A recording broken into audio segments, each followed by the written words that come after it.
Pues vamos a disponernos en presencia de Dios, en el nombre del Padre, del Hijo, del Espíritu Santo. Amén. Amado Señor, nos seguimos poniendo en tu presencia en este caminar que estamos haciendo juntos, en particular sobre este tema tan importante de la educación de los hijos. Haz que tu Espíritu Santo nos ilumine para que crezcamos en tu paz, en tu amor, en la santidad a la que nos has llamado siempre según tu voluntad. Tú que vives y reinas por los siglos de los siglos. Amén. En nombre del Padre, del Hijo, del Espíritu Santo. Amén. Bien, pues vamos a entrar ahora a algunas cuestiones ya más prácticas. Algunas de ellas quizá ya las hayamos tocado, trataremos de profundizarlas. Algunas otras pueden ser nuevas. Como les dije la vez anterior, sería muy bueno que estén anotando las preguntas que tengan para poder dedicar el último día un tiempo justo para estas cuestiones, poderlas resolver. Entonces, nada más déjenme abrir un dispositivo más que tengo aquí de monitor, por si se ofreciera alguna cosa. Bien.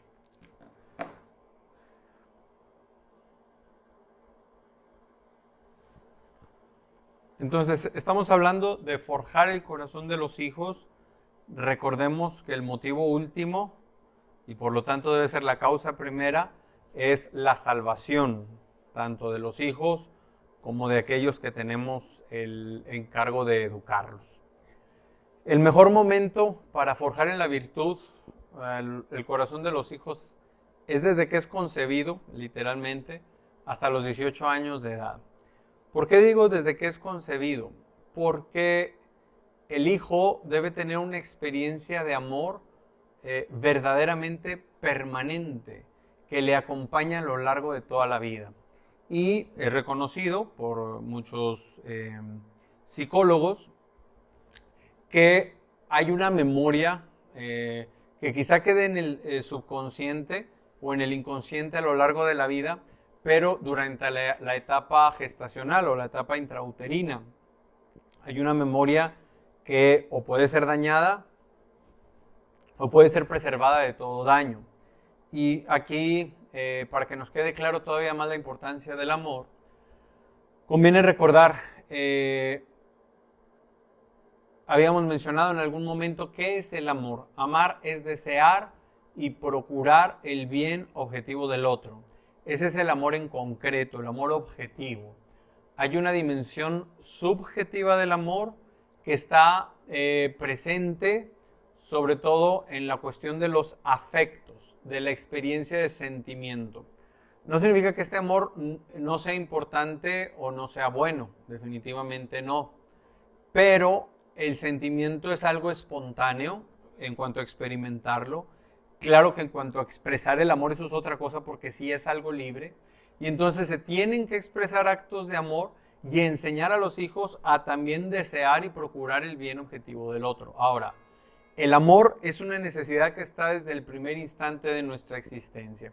Vamos a pensar en un recién nacido. El recién nacido debe vivir el amor. Pero luego viene una pregunta interesante. ¿Este recién nacido tiene la capacidad en la voluntad, en ese momento, de amar, sí o no? ¿El recién nacido tiene capacidad de amar en cuanto a la voluntad, sí o no? No. ¿Por qué? Porque no está forjada la voluntad.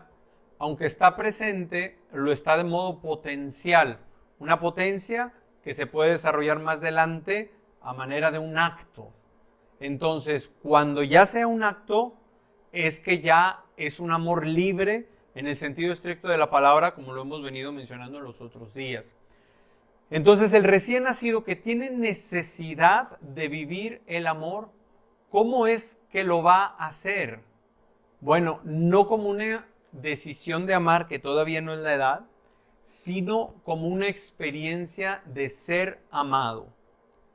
Entonces, para poder amar y amar de manera auténtica, debo primero tener una experiencia de ser amado.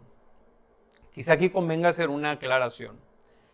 dadas las situaciones bastante trágicas e injustas que han sucedido en algunos ambientes eclesiales, me estoy refiriendo particularmente al abuso de los menores, quienes no sean papá y mamá, que son los principales responsables del afecto hacia los hijos, quienes no sean papá y mamá, deben de tener mucha delicadeza y mucha astucia, en el mejor de los sentidos, para no dar lugar a equívocos o incluso exponer malinterpretaciones y demás, algunas muestras de amor que se pretendan dar hacia los niños, hacia los jóvenes e incluso hacia los adultos. Esto, no sé si hay alguien de Estados Unidos aquí en la transmisión, en Estados Unidos está muy regulado. Todos los que sirven en la iglesia tienen el deber de tomar unos cursos sobre entorno seguro o ambiente seguro, en los que precisamente se establecen con suma claridad los límites que hay que tener en prudencia. No solo los sacerdotes, estoy diciendo todos los servidores, los límites que hay que tener en prudencia precisamente para evitar ambigüedad o evitar exponer a los menores a situaciones objetivas de abuso. Entonces, quienes son maestros, catequistas, servidores de la iglesia, esto que estoy hablando del amor, claro que lo debemos asumir, pero lo debemos aterrizar de una manera adecuada a nuestro estado de vida y a nuestra función particular dentro de la iglesia. Entonces, las muestras de afecto no son iguales a como las debe dar papá y mamá, que aquí incluye, por ejemplo, una gran insistencia, lo veremos más adelante, en las caricias, no así el resto de educadores, que puede haber un contacto físico elemental, el saludo de mano, quizá un abrazo con mucha prudencia, con cierta distancia. Por ejemplo, en Estados Unidos hay como regla en algunas diócesis que, por decir, si hay un grupo de WhatsApp de los monaguillos, que la mayoría se supone son menores de edad, la comunicación de cualquier servidor de la iglesia con los monaguillos debe ser a través de ese grupo donde no solo están los monaguillos, sino también están los papás. Y se restringe la comunicación directa con un menor de edad servidor de la iglesia. Siempre debe ser, aunque sean los grupos de WhatsApp, en presencia de los papás. ¿Se entiende esto? Entonces, tener esa prudencia. Pero no implica no ser afectivos, sino cuidar la manera de serlo. Y en este sentido, un buen trato, una cercanía, estar preocupado por la vida del niño, del joven, es una manera muy concreta de tener este acercamiento. Se dice, no lo he corroborado en alguna fuente, pero se dice que San Juan Bosco, en alguno de los sueños se le advirtió de los escándalos que habría en el siglo siguiente, el siglo XX, precisamente en este tema que estamos hablando. Y entonces se platica que San Juan Bosco nunca tocaba a un niño, si acaso para darle la absolución en el confesionario extender la mano, o si era en un reclinatorio también con cierta distancia. Pero fuera de ahí se buscaba tener esta precaución, ¿verdad? Bien, entonces sí buscar la manera del afecto, pero siempre con mucha prudencia. Entonces, el niño, el bebé, necesita de una atención permanente, y para que en su momento él pueda vivir el amor, amando a los demás, deseando y procurando el bien objetivo del otro, necesita en primer lugar tener una experiencia personal de amor, como siendo amado, siendo amado. Habíamos hablado de la neuroplasticidad, es decir, esta capacidad que tiene el cerebro de adaptarse, de moldearse, que está muy presente desde el nacimiento, lo decíamos incluso desde la gestación, hasta los 6, 7 años de edad. Luego va disminuyendo la neuroplasticidad, aunque no desaparece, pero sí va disminuyendo. Por eso también insistimos en la formación de los hijos. El ejemplo que debemos de dar debe pasar por una transformación de la propia vida, hablando de los papás y de todos los que somos formadores. Y entonces nosotros mismos somos los primeros que debemos tener clara conciencia de la necesidad de modificar nuestro comportamiento, abandonando los vicios y procurando conquistando las virtudes. Pero, entonces, si le ponemos un límite en el que como papás o formadores tenemos la gran oportunidad de moldear este corazón, es hasta los 18 años.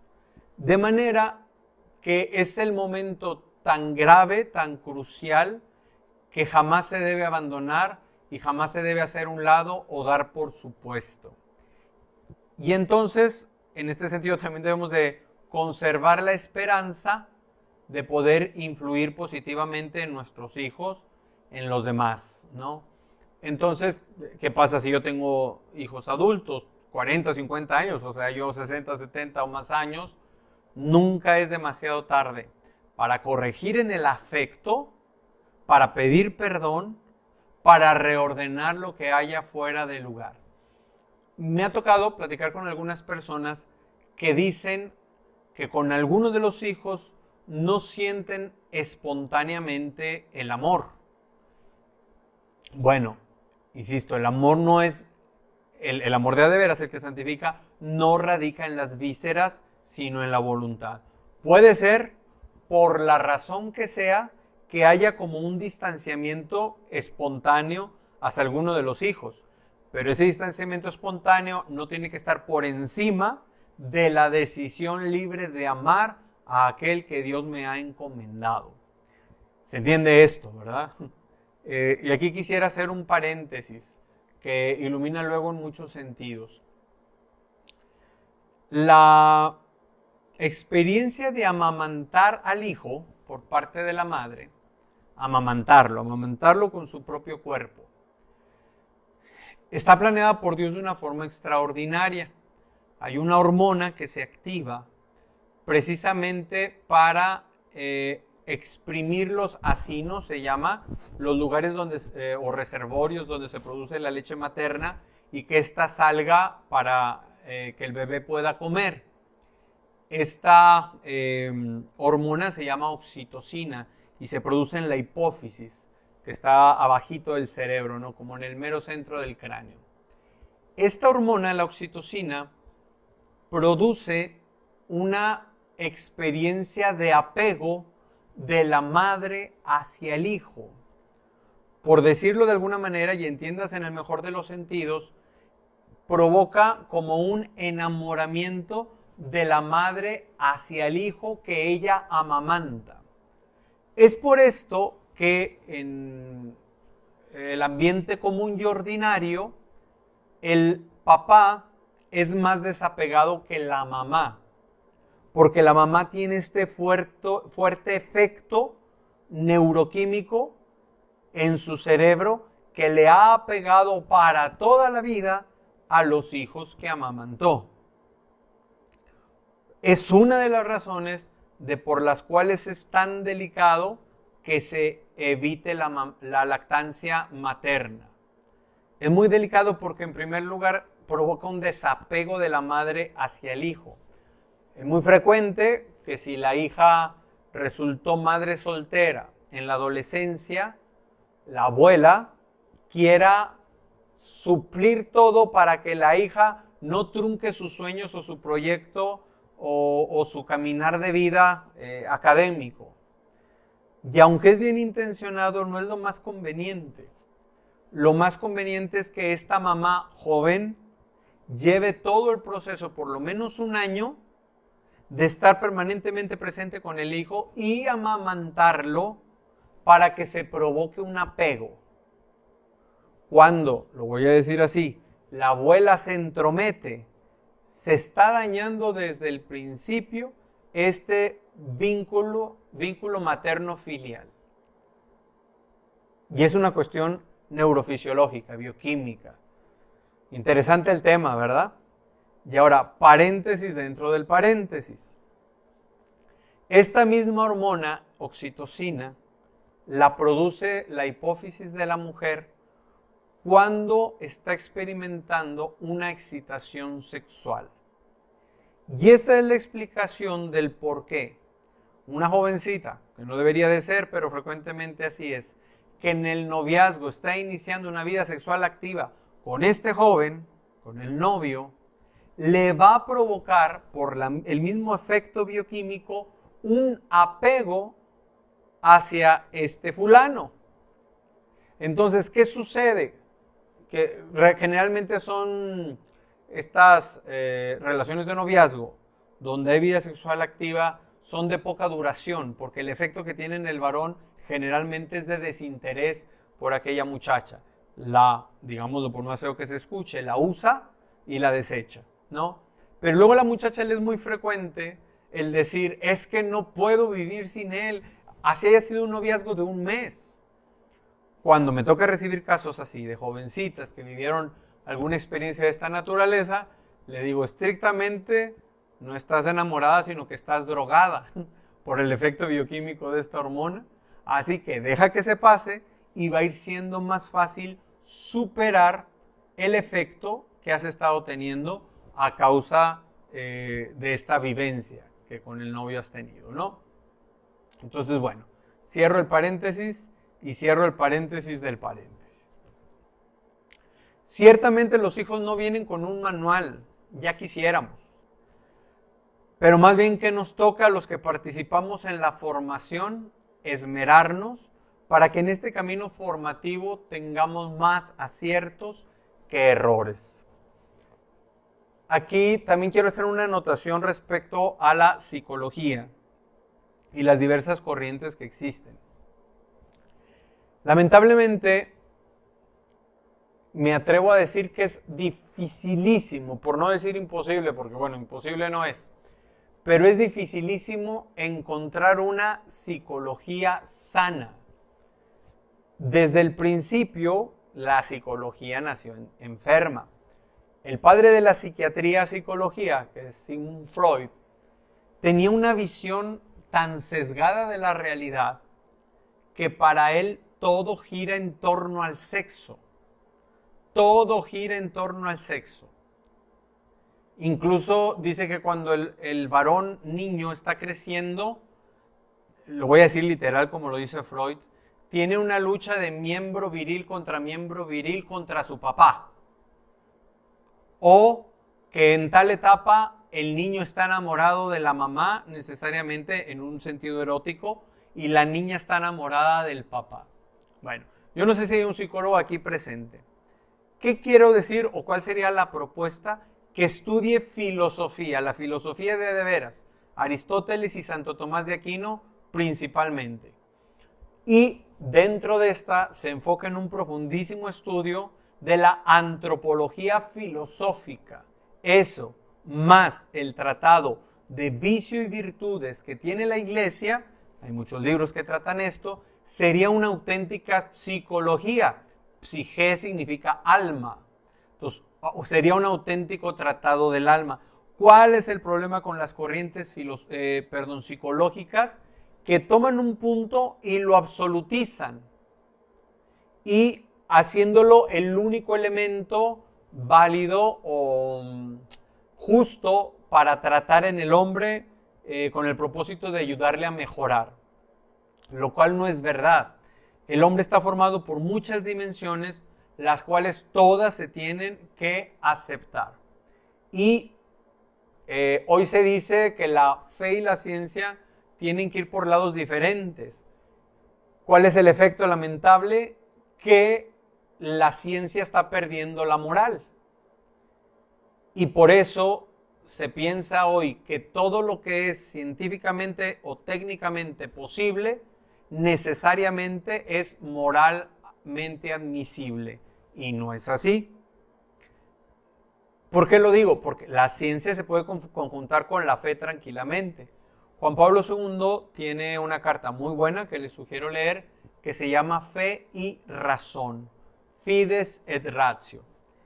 Y este documento empieza con unas palabras muy bellas diciendo: la fe y la razón son las dos alas mediante las cuales el espíritu humano se eleva en el conocimiento y contemplación de la verdad. Ok, ¿por qué meto este asunto de la fe? Vamos a suponer un psicólogo que tenga una visión católica, quiere ayudar a las personas con valores, no absolutice una sola dimensión de la persona, pero no esté considerando en el acompañamiento psicológico la salvación eterna del alma de este paciente. Entonces vamos a suponer, porque no recuerdo ahora los psicólogos, pero un experimento que se hizo con una mujer madre soltera debió haber sido en los años 60, con 3 psicólogos fundadores de 3 corrientes psicológicas. Y el asunto era que esta mujer, madre soltera, quería darse a la vida loca, pero sentía que como tenía la responsabilidad de la hija, no podía hacer eso. ¿Qué le dicen los psicólogos? Por lo menos 2 de ellos, si mal no recuerdo, ese documental lo vi hace más de 10 años, quizá 15. ¿Qué le decían 2 de ellos? Es que mira, si tú te limitas en satisfacer estos deseos que tienes, te vas a frustrar y va a ser muy dañino para ti. Por lo tanto, ¿qué debes hacer? Darle a conquistar todo aquello que tú quieres. Claramente pecaminoso, contrario a la ley de Dios y entonces necesariamente dañino para la persona. Si un psicólogo, un psiquiatra, no visualiza la salvación eterna de sus pacientes, es posible que en último término les haga mayor daño que beneficio. ¿Se entiende esto? Entonces tener cuidado, ¿no? Lo digo porque también es posible que alguno de nosotros acuda en algún momento al psicólogo. Estar atentos.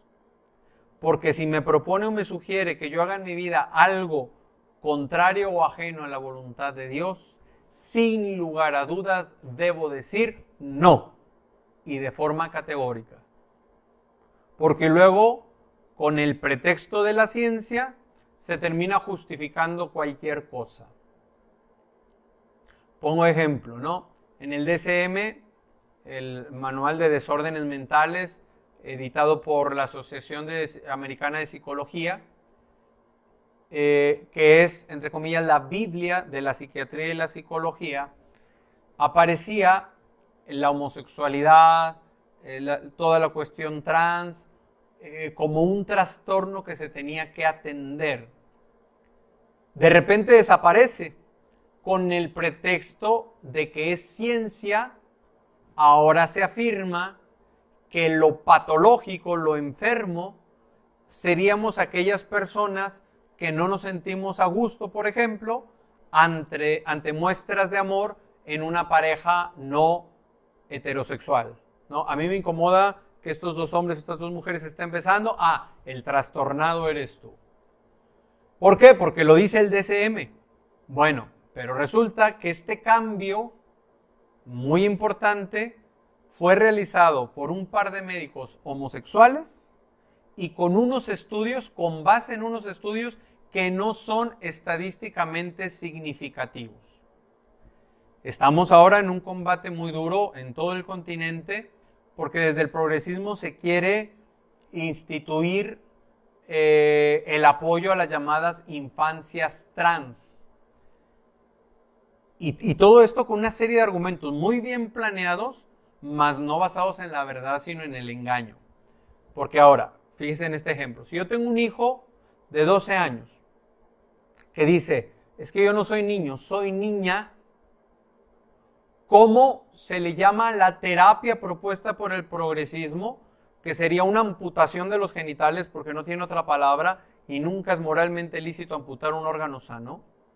Una amputación de los genitales, una realización de un remedo de vagina que no va a ser funcional, que le va a poder dar dolor durante toda la vida y ser fuente de infecciones frecuentes, y un inhibidor de las hormonas de la pubertad, si es que esta no se presenta, más una dotación de las hormonas contrarias a su sexo, en este caso de hormonas femeninas.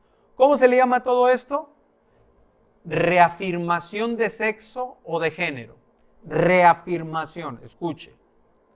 Pero, si a este chico de 12 años, que es hijo mío, que dice que es niña, yo le llevo a un psicólogo, a un psiquiatra, a un sacerdote, para que le acompañe en identificar y afirmarse en su virilidad, a esas se les llama terapias de conversión.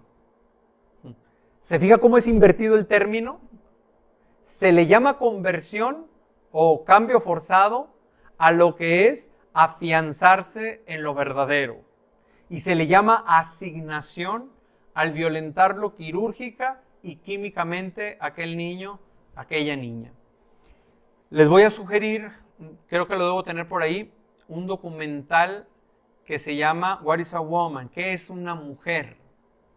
Muy bueno, sobre la ideología de género.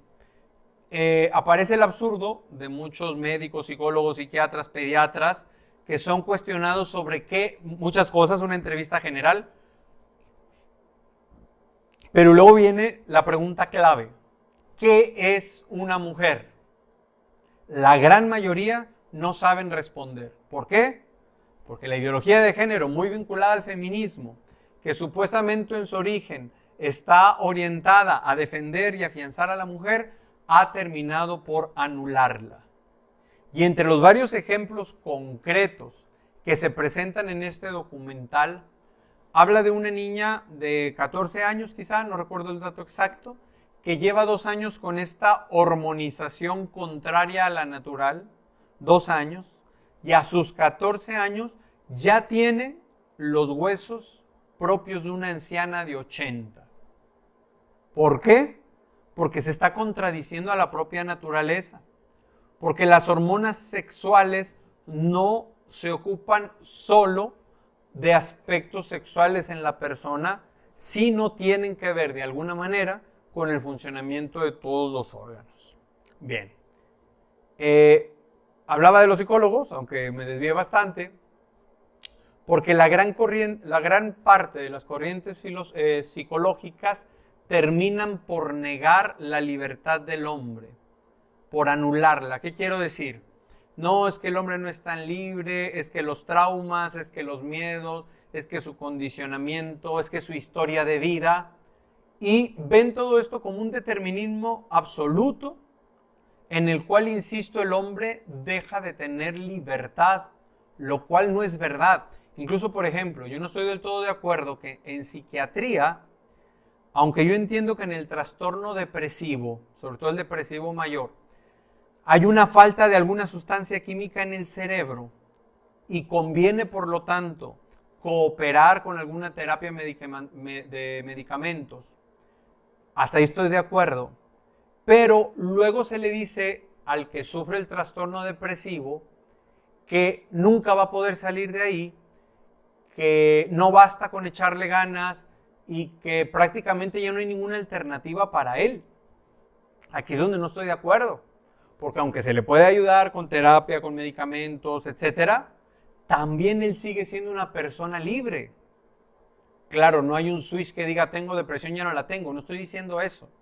Pero lo que sí estoy diciendo, que aunque tenga esta experiencia de profunda tristeza, desolación y como se le quiera decir, soy capaz de decidir hacer el bien y conquistar el propio proyecto de mi estado de vida delante de Dios. También, esa es opinión mía, considero que hay un exceso de diagnóstico de depresión. ¿Qué quiero decir con esto? ¿Cuál es el sentimiento más propio de la depresión? La tristeza.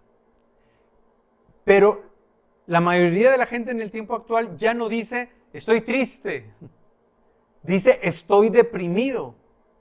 Casi dando por hecho que tiene este trastorno psiquiátrico que requiere determinada atención y etcétera, de todo lo que dije. Es que estoy deprimido. Ah, caray. Y puede ser, no digo porque si hay casos de depresión explícita, donde incluso es riesgoso y el paciente tiene que ser acompañado, etcétera. Sí. Pero me atrevo a decir que muchos de los que han dicho de sí mismos estoy deprimido, en realidad estaba triste. Y la tristeza es una de las emociones que se pueden experimentar a lo largo de la vida, no una, sino muchas veces. Y generalmente todas las emociones, todos los sentimientos se pueden expresar de una forma sana. Y Dios proyectó una manera muy concreta y muy a nuestra mano de alcanzar esta expresión sana de la tristeza. ¿Y cuál es? Pues el llanto, ¿no? A veces llega gente conmigo como esperando encontrar el gran misterio que hace tiempo estaba buscando y no sé qué. Y entonces están así como muy atentos. Dígame, padre, estoy muy triste. Dígame qué hago. ¿Y qué digo? Pues llora. Llora. Esa es la primera gran alternativa que tienes a la mano. Llora. Y van a ver que es muy sano para el alma, en realidad. Entonces, volvemos a tomar la noción de libertad, que es importantísima.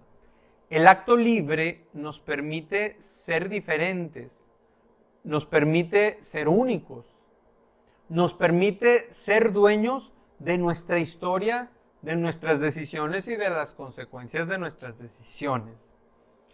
San Agustín lo expresaba con estas palabras: aquel que te creó sin ti, no te salvará sin ti.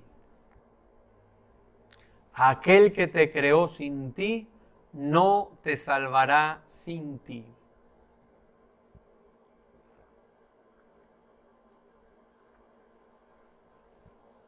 Hay que tener cuidado porque en el tiempo actual también hay mucha influencia de la visión protestante de la vida, de la persona, etc. Para Martín Lutero, la inteligencia, la razón es una prostituta. Y lo dice con palabras más majaderas. Y no cualquier prostituta. Dice, es la prostituta del diablo. La inteligencia es la prostituta del diablo. Entonces, el hombre, para Martín Lutero, no puede encontrar la verdad. Y también para este hombre, la voluntad es perversa, siempre mala. Cualquier decisión que venga de mi voluntad necesariamente es mala. Llegó a afirmar Martín Lutero que si un hombre, una persona, toma la decisión de seguir a Dios, esa decisión es pecaminosa. Escuche, hasta la decisión de seguir a Dios es pecaminosa porque viene de una carne, de una naturaleza humana que para Martín Lutero está pervertida. Insisto, luego nos hemos dejado influenciar mucho, a veces hasta sin darnos cuenta, de esta visión protestante de la existencia. Y hemos de tener mucho cuidado. Entonces, tenemos que nosotros y enseñar a los hijos a usar la voluntad, la inteligencia, la voluntad, en consecuencia la libertad y el amor, que es algo de lo que ya habíamos hablado. Entiendo que ya les hicieron llegar los audios del curso de discernimiento. Para quien no lo haya tomado, pues es una buena oportunidad, ¿no?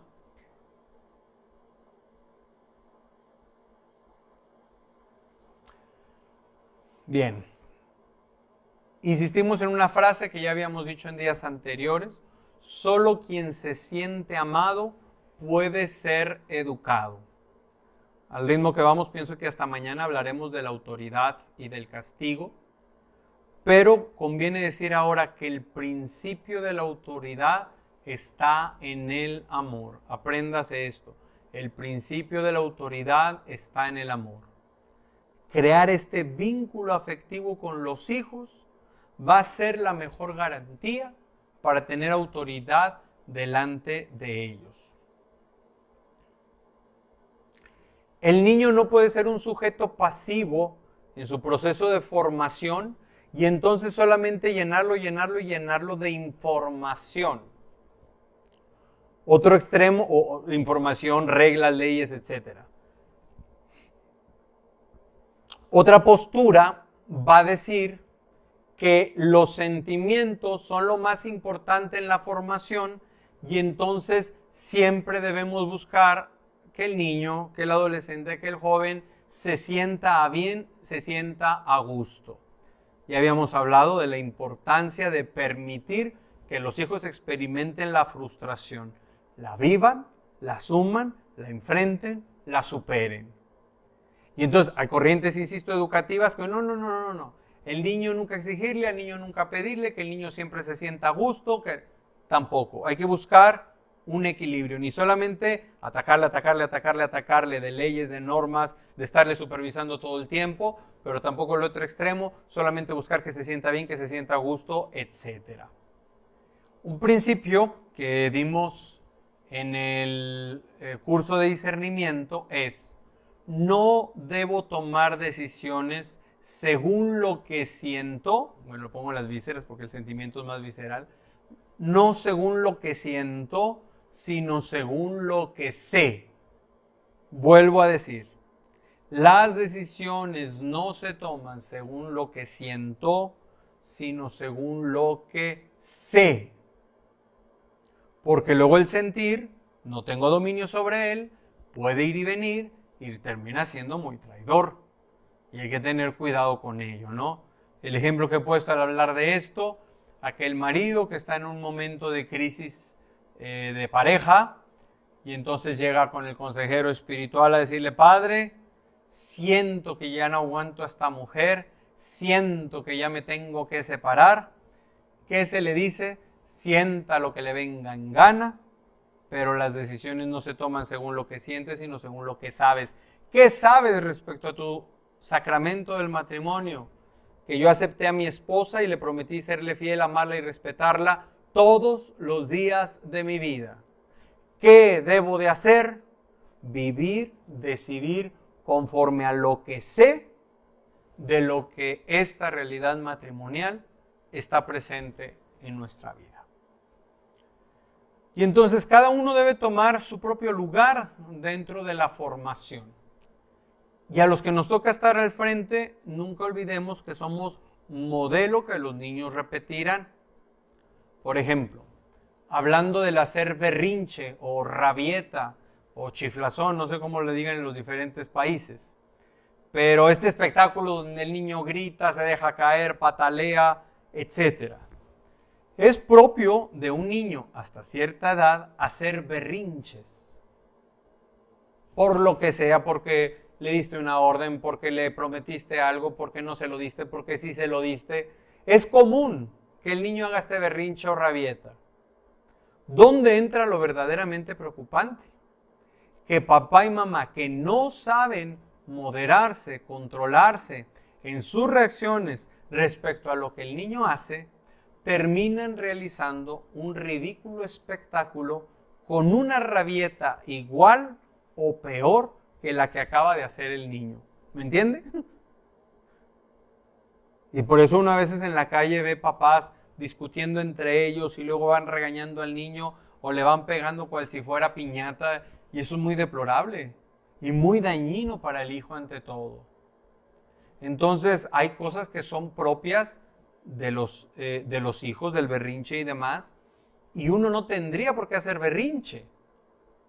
Por eso hay que tener mucho cuidado también nosotros de educar nuestra propia pasionalidad para no simplemente ser reactivos ante los estímulos que nos rodean, sino actuar con la inteligencia y con un orden en la voluntad.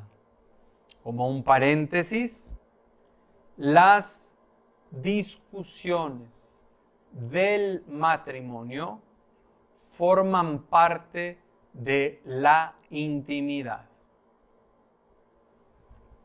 Por lo tanto, nunca se tienen delante de nadie, sino en lo íntimo de la alcoba matrimonial o estando solos en la casa. Hubo una discusión, hubo un desacuerdo, hubo un lo que sea, me está hirviendo la sangre para gritarte todo lo que traigo atorado.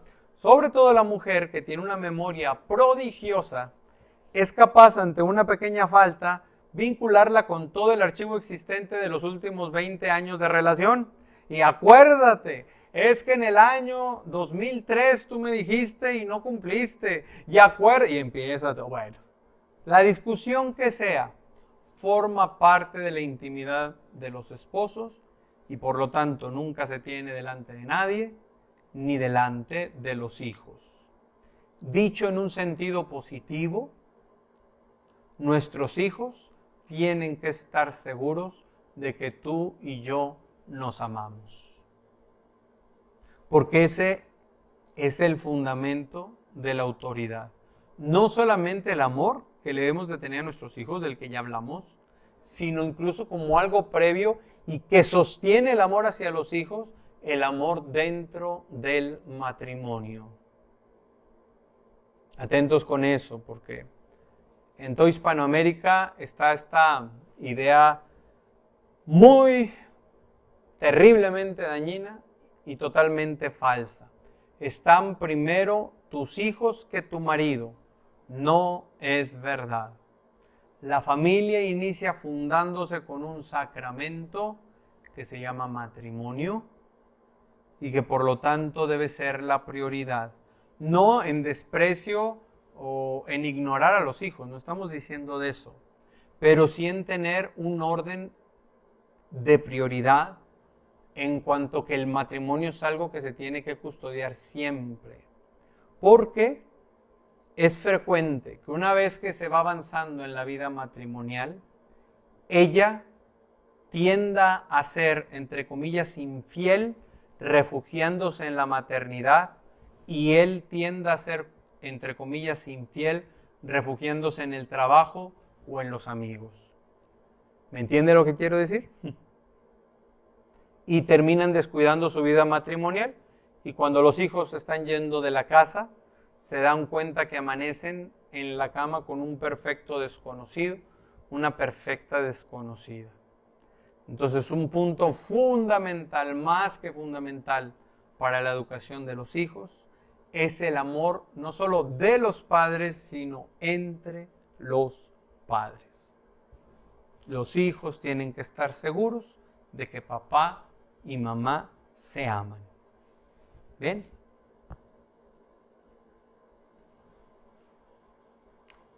Entonces, nosotros como formadores tenemos que aprender a moderar los impulsos y hacernos dueños de nuestros actos.